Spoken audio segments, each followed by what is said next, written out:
Ladies and gentlemen, boys and girls and others, I'm back. I feel like I haven't seen you all year long, and I'm gonna get into why a little further into this video. But I'll let you know right now it has something to do with vertigo. But today, we're gonna be doing a Corvette Tour. That's right, we're gonna take a look at this 2014 Z51 Corvette. And I gotta give a special shout out to my man, Buddy C, who sold it to me. What a great guy. And he did a lot of really awesome modifications to this that we're gonna get into. So thank you, Buddy, I love you. And on with the video. All right, well, this is the whip. And it's actually filthy right now, but it's probably not showing through on the video how dirty it is. It's been raining a bit. I'm sure if we get some closer, you can see that it's pretty dirty. I like to keep it clean, but I haven't physically felt well enough to clean it right now. And some people have commented that I park very close to the wall. It's actually a pole and a reinforcement for the retrofit for earthquakes. So this is what it looks like on the outside. I'm on the outside looking in. So this is the first year of the C7 Corvettes. It is the Z51 model. It's got the clear carbon fiber top on it. It was an add-on, and it's got these awesome racing seats. One of the reasons why I bought the car was it has the racing seats, and I don't have the keys, so it's not opening. But look, you can see here how filthy it is. But it cleans up nicely. And when I had some recent repairs on it, we put on this clear bra. You can't tell, but it's on there. Gives some protection. So this car has, I believe, a 6.2 liter motor in it. Stock is 455 horsepower. The AFE cold air induction was added, and that adds about 5 to 20 horsepower. And Suki's checking the whip out, of course. And this is what it looks like under the hood. The boys under the hood. And there's that cold air induction. It's got a little window so you can see the air filter. Pretty nice, I like.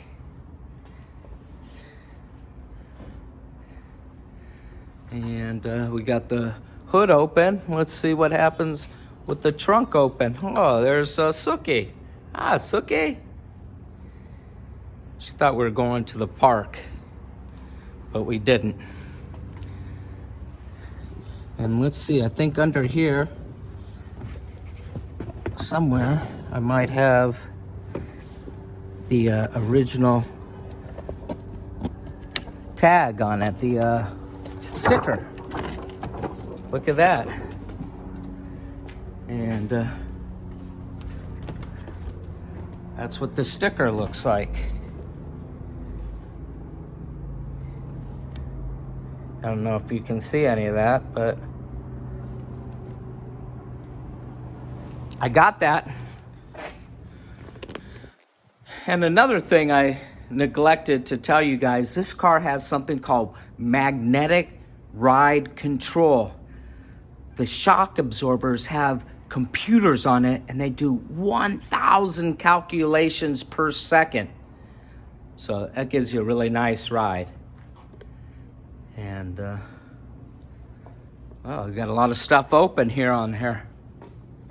Let's get a shot of that. Look at that. It looks like a transformer. All right, Suki. She doesn't want to come out. Okay, now we're going to do a 360 around the outside. This is an inward-facing 360. We've never done one of these before, and there's probably a reason why. But that is the inward-facing 360 vet cam. Oh, another thing I neglected to tell you was it came with this black here, and I added this black here. I added the black here on the halo, this band right here, and I added this piece in the back, kind of make it my own style. And some of the things that Buddy added were these intakes here. They didn't have those on the 14s. The D-shaped steering wheel, black emblems on the wheels and the front and the rear, black emblems, and a bunch of other things that I don't remember. That's it. Whip it good. How dry I am, how wet I'll be if I don't find that Corvette key. I found the key, I opened the door, but it's too late. It's on the floor. All right, I went in, got the key, opened the door, and this is what it looks like. One of the things that I love about this particular vehicle is these racing seats. So we're in the car now, and I'm gonna talk to you a little bit about what's going on with me. On Christmas Eve morning, 7 a.m., I woke up spinning violently. I could not stop spinning. The room was spinning and spinning and lasted about a minute. And it was the longest minute of my life. I could not stop spinning. I started getting nauseous and started throwing up. And the whole day I was throwing up. My equilibrium was off. Couldn't hold anything down.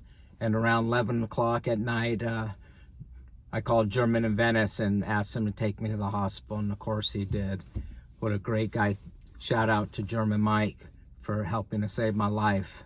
Well, I don't think I was gonna die, but when you go to the emergency hospital, it's pretty much all they do is make sure you're not dying on their shift and send you on your way. And that's what happened. I got released from the hospital. I got in there at 11:30, got released 6:30 a.m. Christmas morning. I live about 2 miles away from the hospital. The lift costs $23, but you got to do what you got to do. Right, Sukaru? I hope you guys can see okay. It's a little dark. The sun's going down. I was watching the Rams lose, and that's why I got a late start doing the video. But there's that golden hour at the end of the day and the beginning of the day where the sun's really good. I think we're past that.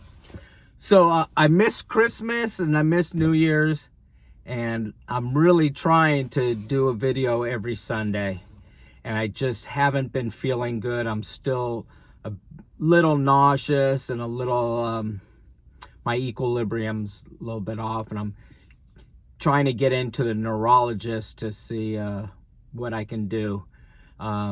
From some of the research and what they told me, the neurologist at the hospital told me is I have some crystals in my inner ear, and it seems like about 80% of people that have this vertigo thing, it's inner ear crystals. So I tried that E-ply method of maneuver, and that one's pretty hard to do. And then my friend told me about this one where you put your head on the ground, and that one seems to be the better one, and told me to get these wristbands that for seasickness help too. So, you know, I just been taking it easy and trying to find a way to deal with this vertigo, because it is awful. And if you've never have it, it doesn't sound that bad, but people that have it, they know what I'm talking about. Just like I have sciatica. I tell people, oh, I have this pain from the sciatica. And they're like, oh, that sounds bad. But you talk to somebody who's had sciatica, they know what it's like to have a feeling like a knife's going into your thigh. Well, that's where I get it, in my thigh. Neat. Yeah. So, enough said about the vertigo. Doing the footwork to try to get a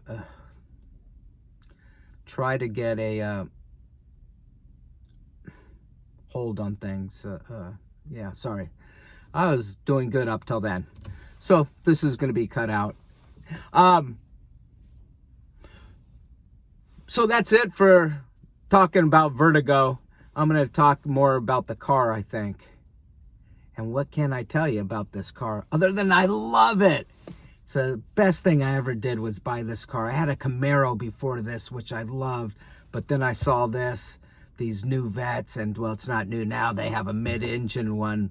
And the only problem with that one is there's no place for Suki except for the front seat. And she really loves lying down back there. I actually put a couple of yoga mats below the carpet so she's padded. And she probably has some treats back there. And I also have a removable front license plate. So if I get a ticket, I can just put that on and show that it's fixed. And yes, Suki has treats. You like those treats? So another subject I want to address is that several people on German and Venice's videos wrote that they wanted to know what I do for a living.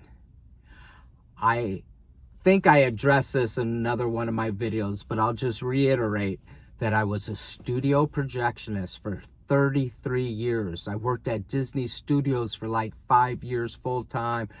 I worked at different studios and labs, and the last years of my working, I don't know how many, my last years, 10, 15 years, I ran dailies on location in a mobile screening room.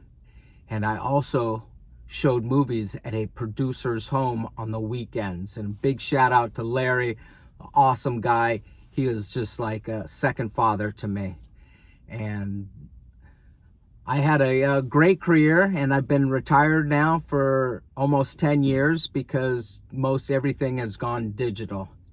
And I worked a long time, and I saved some money and invested the money. The money's making money.